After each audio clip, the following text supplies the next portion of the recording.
My whole life has just been about how can you make the good choices in life so you can be a better person and touch other people's lives. My name is Brittany Eric, and I am your inspirational life coach. I'm one of those typical stories when you hear someone grew up in foster care. My aunt took care of me, my mom took care of me, I stayed at strangers' houses. I didn't have my first bedroom until I got adopted, and I got adopted into abusive home and then found my forever family. But really what impacted me the most was learning how to live in a world where everything was against you and making the choice to choose the right thing for me. Because I always knew I wanted to be humble and kind and be different and make the good choices. And so over the years, I started to realize that I had this positive attitude about me, that I could always see things as the good in people. And I started to realize I was always helping people, from 12 years old being a mediator to an adult that now owns a full practice of helping people. My whole life has just been about how can you make the good choices in life so you can be a better person and touch other people's lives and live in a place where you can have peace and quiet and you can live with barely any stress in your life. And so what took for someone like me to really get here is I met my high school sweetheart when I was 15 years old, and we got married when we were 20 and engaged in high school.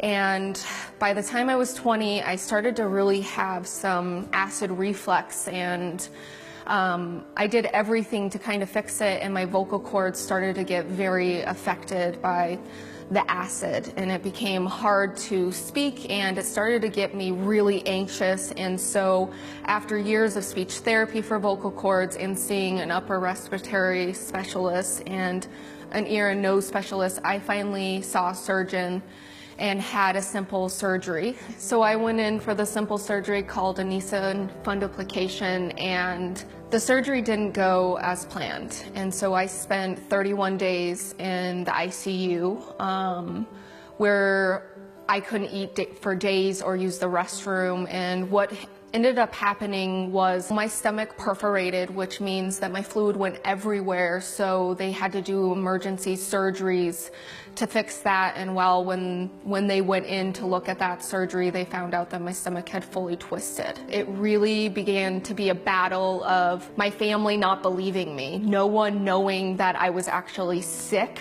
or trusting me when I said I was in pain, to me finally getting into the hallway, standing up for myself and asking for a doctor, and standing up for me for the first time in my life and getting a doctor and finding out that my stomach was perforated, and then going into that emergency surgery, finding out that I would need another surgery as soon as possible to let my body heal, and waking up on a ventilator tied down to a bed when I was told that my mother would be called so I wouldn't wake up alone, not knowing that they had made the decision to help me heal so that I could sleep. I woke up tied to a bed, having no clue it was down my throat, alone.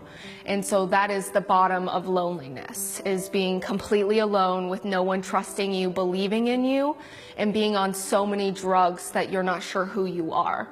And so this is where my second journey started of becoming the warrior that I am today, is really by accepting the pain and not controlling my health and not knowing what to do next, and letting go of I don't need to know what's next, and letting go of the pain is actually just pain.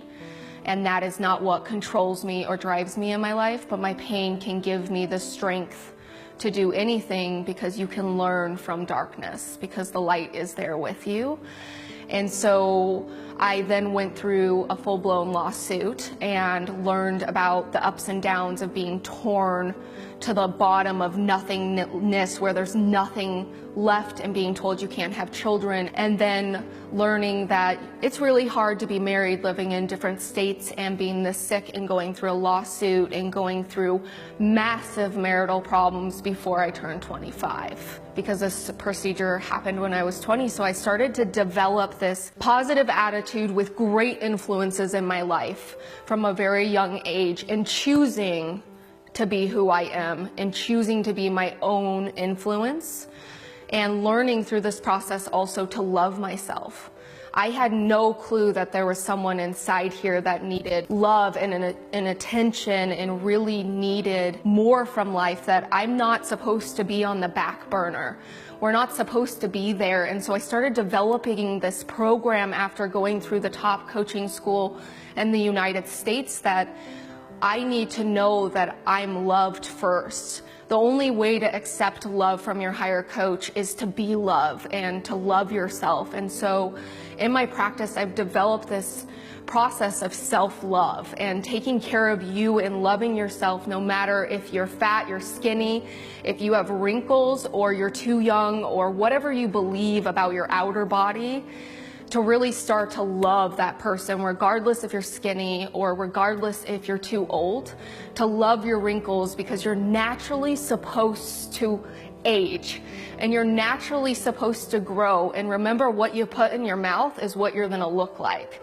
And so you have to be able to balance your exercise, your health, and take care of yourself. And I'm all about that, because I've put myself in the hospital from not getting enough calories because I live on a permanent feeding tube. I am hooked up to a machine 24 hours. And so that means I have to put my health first and put bag after bag in, medication after medication all day long to keep this beautiful body alive, because I got one more chance and I ran with it. I could have went to the ditch and chose the darkness, but instead I chose a life where I could use all this pain and suffering. I'm not saying what I've been through is easy, but now that I can use all of that bucket of whatever you want to call it, it is now my tool belt, because now all of that pain I can use and create these programs to say, hey, I've been there, they work, and I'm at a place where I can finally empower people to be their true selves and finally breathe. I can't wait to see how you love yourself.